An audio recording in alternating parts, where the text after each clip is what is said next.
Welcome to the latest episode of the Target Practice Podcast with Charlie Jewett and Bobby Alford. This show is for insurance agents who are ready to earn more target premium by growing their practices. In addition, Charlie and Bobby will share strategies on how you can elevate your business and provide an exceptional customer experience. Now here are your hosts, Charlie and Bobby.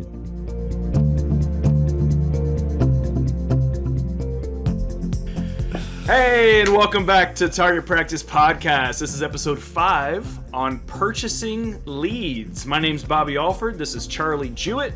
We're going to go through the marketing avenue of acquiring leads by just straight up buying them. Because as we talked about in the last episode and every episode leading up to this, everything works if it's right for you. And if you're a good closer and you are an ethical person, then we want to make sure you know how to do these things. So I'm going to toss it over to Charlie. He's going to tell you his backstory. We're going to talk about what we are doing currently and how our marketing is going to be kind of building in some of these avenues after his story. And we'll take it from there.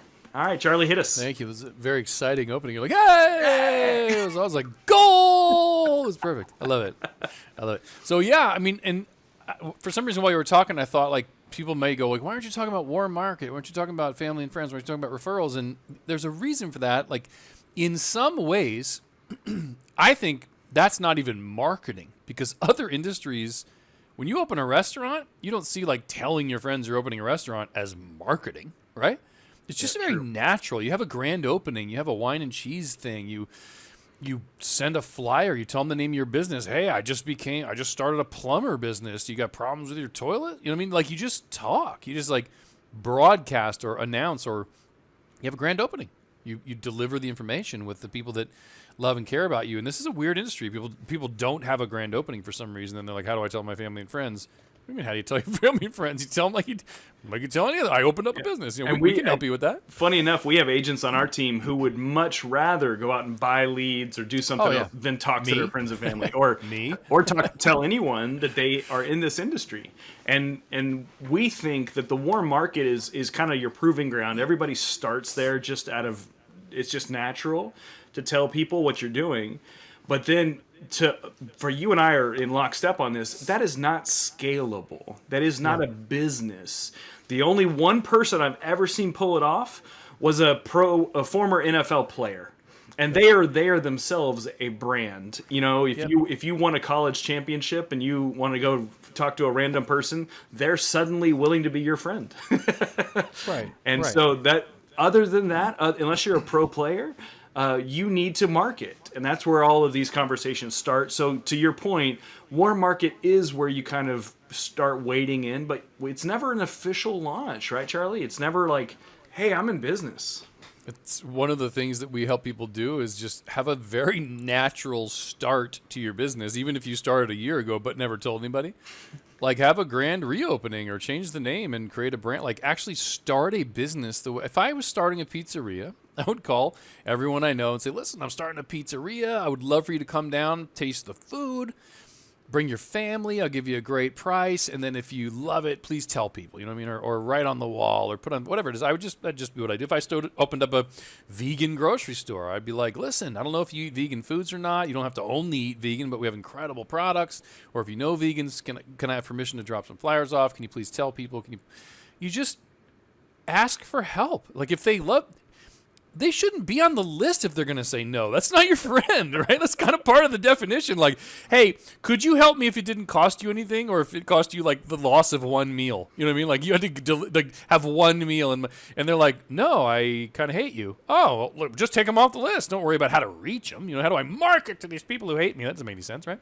And so to those people that don't like the warm market, this episode is all about purchasing leads. My stuff. Like I never have been really excited about working with people I know. I've had bad experiences with people in churches I went to. I had bad experience with friends, and I would much prefer. I'm a investor, salesman, teacher. I much prefer the challenge of the hunting. Like, no, watch me. Like, watch me. You're a stranger. You don't know what's about to happen. Watch this, right? And that floats my boat. So we're talking about buying leads. We talked in the last episode about event marketing, where you, in a sense, are buying leads, but you're paying to get them in front of you. Okay.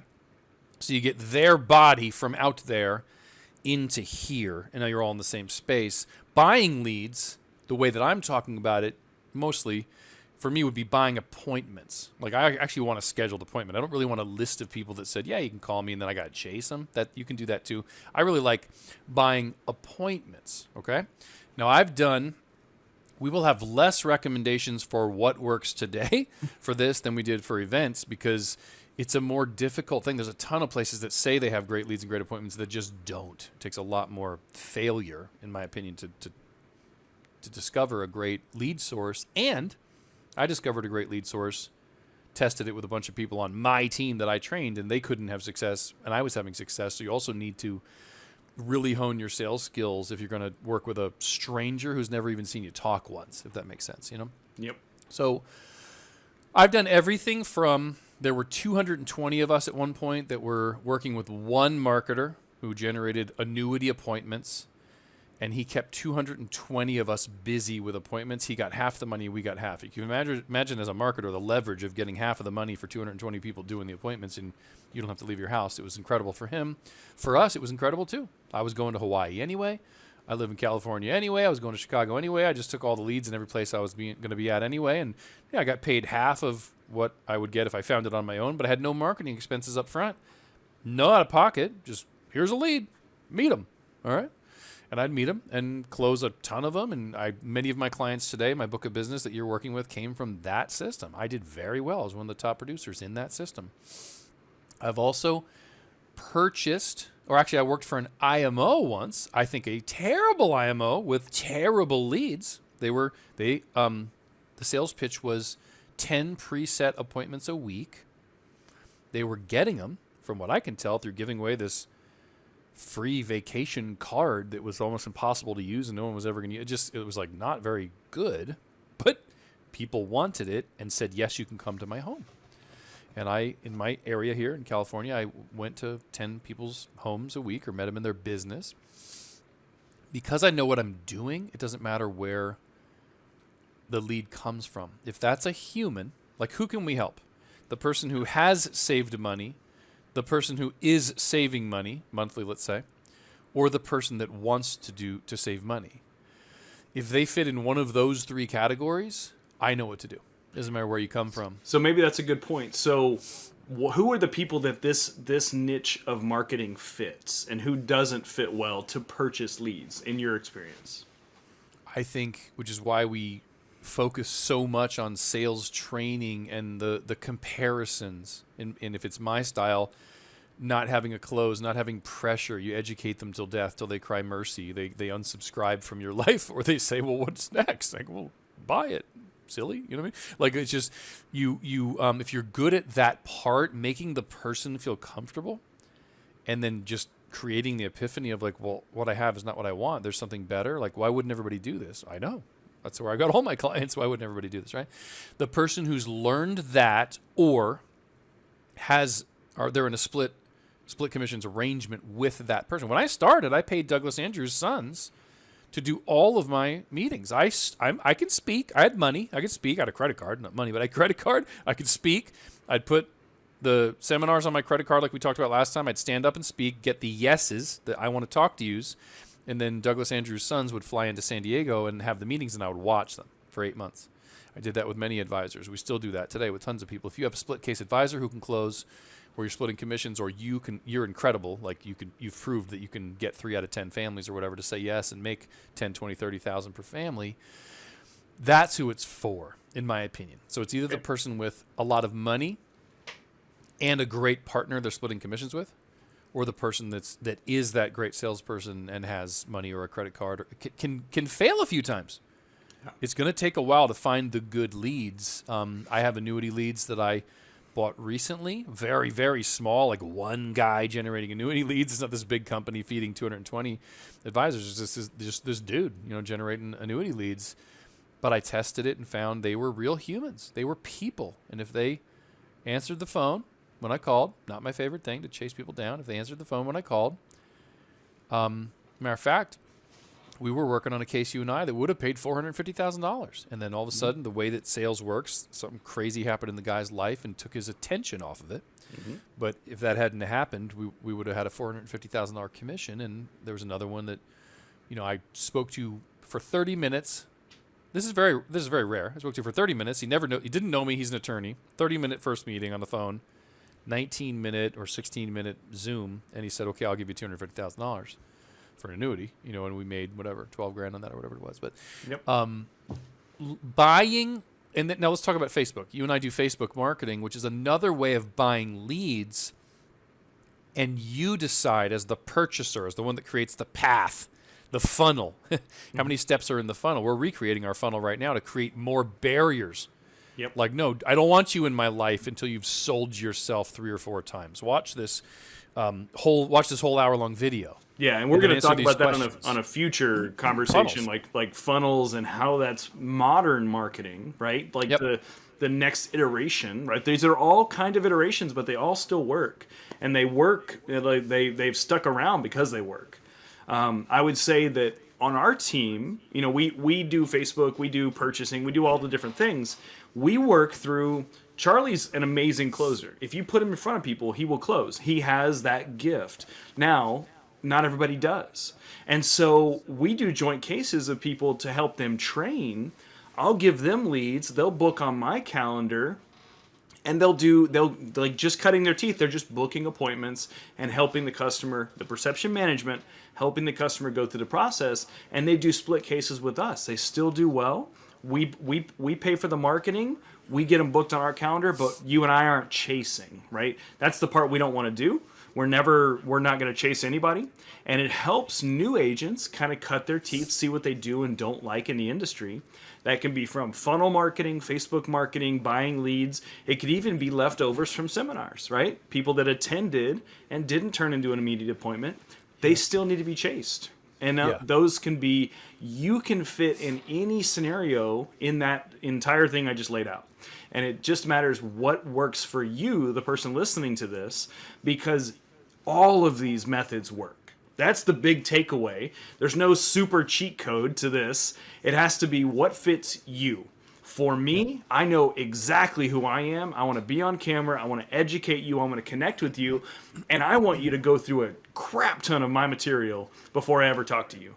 That's who I am. Charlie, I want to get his ass on stage. And I want to be there in the background after they know and love us because he connects so immediately.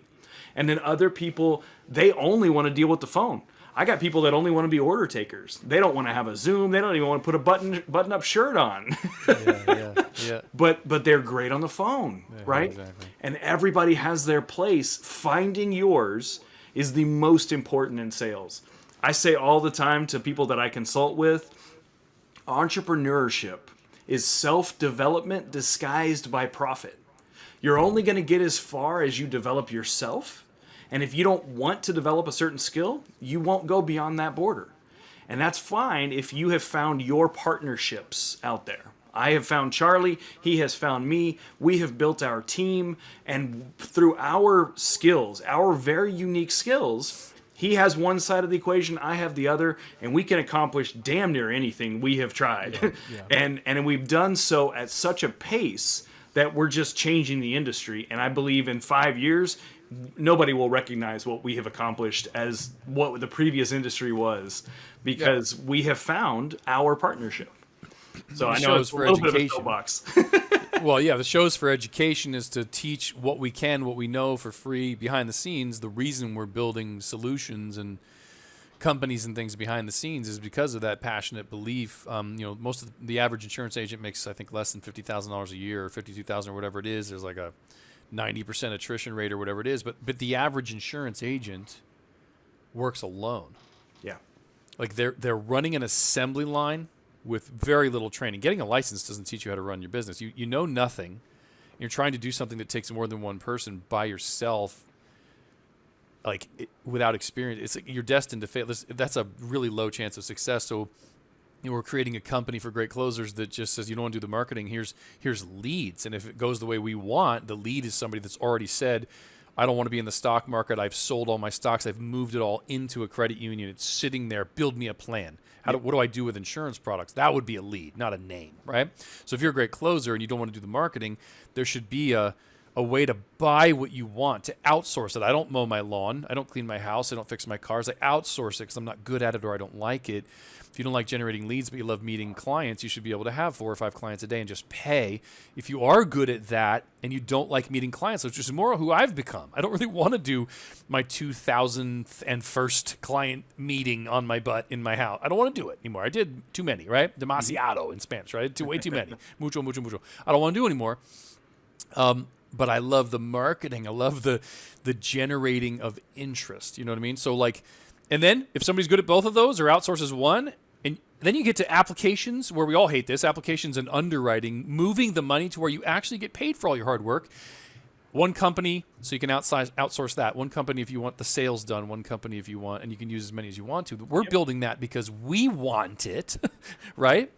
And it needs to, and I believe it fits with what we've discovered accidentally, me over 18 years. Oh, people aren't good at all these things, and when you're not good at one of them, it costs you the entire commission. So you're making literally like 1/10 of what you could make if you just picked your niche and outsourced. Okay, let's make sure that whatever someone needs to outsource, there is a Ritz-Carlton version of someone else doing that, right? When somebody mows my lawn, I love it. I go out like grass is short. If you outsource meeting the clients and closing, you should just be generating leads, hearing yes, yes, yes, yes, and seeing apps. If you outsource leads, you should be sitting in your office receiving client after client after client after client. If you outsource underwriting, you should be getting someone to say yes and then just seeing paycheck, paycheck, paycheck, and hearing messages in between, thankful messages for how incredible your team is. And we are building that because we have wanted that in our life. And we want to pave the road for other agents who are coming in who don't know these things, or who have never experienced a good relationship. Like we joke about that all the time, about the IRS being a bad marriage and everything else. We're creating the scenario that we want to see. So the takeaway here, and I'm going to hit this on every one of these marketing episodes, figure out who you want to be, where your strengths are. Take a Colby test, take all the Myers-Briggs, all the other ones. Figure out where you fit. Figure out what skills you want to acquire and partner for the rest. Mm-hmm. Purchasing leads, just like event marketing, it all works if it works for you. All right, we're going to wrap it up here. I'm Bobby Alford. That's Charlie Jewett. And we'll see you on the next episode. Thanks, guys.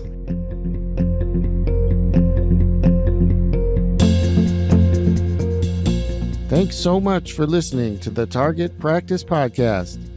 We hope you enjoyed the episode. If you have time, please subscribe to the podcast and consider rating and reviewing the show. We'd sure appreciate it. And for show notes, resources, and to connect, shoot on over to targetpracticepodcast.com. Thanks again for listening, and we'll catch you next time on the Target Practice Podcast.